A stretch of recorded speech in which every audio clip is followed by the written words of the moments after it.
नमस्कार दोस्तों, स्वागत है आप सभी का संजीव सर ऑफिशियल चैनल पर। दोस्तों 8th पे कमीशन को लेकर एक अपडेट सामने आ रही है कि सरकार जो है इस बार कई अलाउंसेज और भत्तों की कटौती कर सकती है। सरकार कर सकती है कई भत्तों की कटौती। जैसा कि आपको पता होगा कि 7वें वेतन आयोग का जब गठन हुआ था तब भी कई भत्तों को हटाया गया था, उनका पुनर्गठन किया गया था। तो सरकार इस बार भी कई जो आपके अलाउंसेज हैं, भत्ते हैं, उनका पुनर्गठन कर सकती है या उनको समाप्त कर सकती है। तो इस वीडियो में पूरा हम डिटेल में जानेंगे कि कौन कौन से वे भत्ते हो सकते हैं और क्या पुनर्गठन हो सकता है।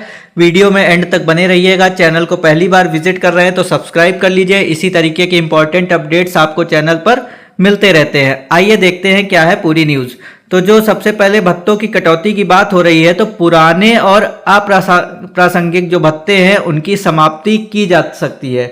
ऐसे भत्ते जिनका आज कोई महत्व नहीं है या जो अब डिजिटल सिस्टम नई प्रशासनिक व्यवस्था में अप्रासंगिक हैं, उनको हटाया जा सकता है। जैसे कि कौन कौन से भत्ते हैं? ट्रेवल अलाउंस यानी जो आपको यात्रा भत्ता मिलता है, विशेष ड्यूटी भत्ता, स्पेशल ड्यूटी अलाउंस, छोटे क्षेत्रीय भत्ते, टाइपिंग कार्य का क्लर्कियल भत्ता, इन सभी भत्तों की कटौती इस वेतन आयोग में की जा सकती है। पुराने जो भत्ते हैं इनकी समाप्ति की जा सकती है।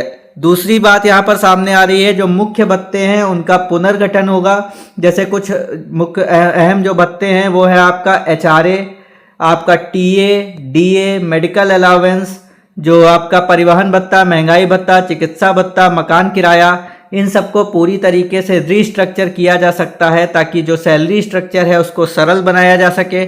उदाहरण के तौर पर एक उदाहरण सामने आ रहा है इस समय कि जो पेंशन भोगी हैं उनको स्थायी चिकित्सीय भत्ता जो है फिक्स मेडिकल अलाउंस मिलता है, उसको बढ़ाने की भी बात चल रही है कि उसको बढ़ाकर 1000 से 3000 रुपये प्रतिमाह का प्रस्ताव किया जा रहा है, जो कि संभावित लागू होने की तिथि है 1 जनवरी 2026 से। एक और यहाँ पर न्यूज़ सामने आ रही है कि जो महंगाई भत्ता है आपका DA जो है उसको बेसिक वेतन में विलय कर दिया जाए। चर्चाएं हैं कि भविष्य में DA को बेसिक सैलरी में मर्ज कर दिया जाएगा। इससे वेतन संरचना सरल होगी, लेकिन भविष्य में DA वृद्धि की सीमा कम हो सकती है। ये एक न्यूज़ यहाँ पर सामने आ रही है।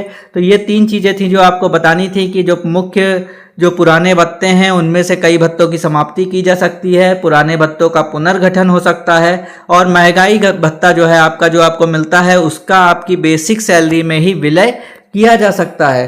दोस्तों 1 जनवरी 2026 से जो है आपका वेतन आयोग लागू होना है, लेकिन अभी तक जो है आयोग की जो प्रक्रिया है वो आगे नहीं बढ़ पा रही है। तो इसके हिसाब से यही लग रहा है कि जो आपको सैलरी जो मिलेगी नए वेतन आयोग के हिसाब से वो 2027 तक जा सकती है, क्योंकि अभी तक किसी भी प्रकार की प्रक्रिया को आगे बढ़ाया नहीं गया है। आयोग के चेयरमैन का भी शायद चयन अभी नहीं हो पाया है।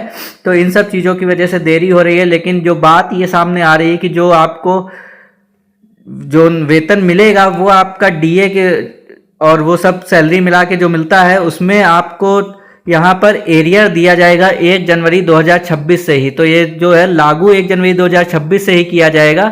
थोड़ा इसमें देरी हो रही है। देखते हैं क्या क्या नए चीज़ें आपको देखने को मिलती हैं। मिलते हैं अगली वीडियो में, तब तक के लिए धन्यवाद।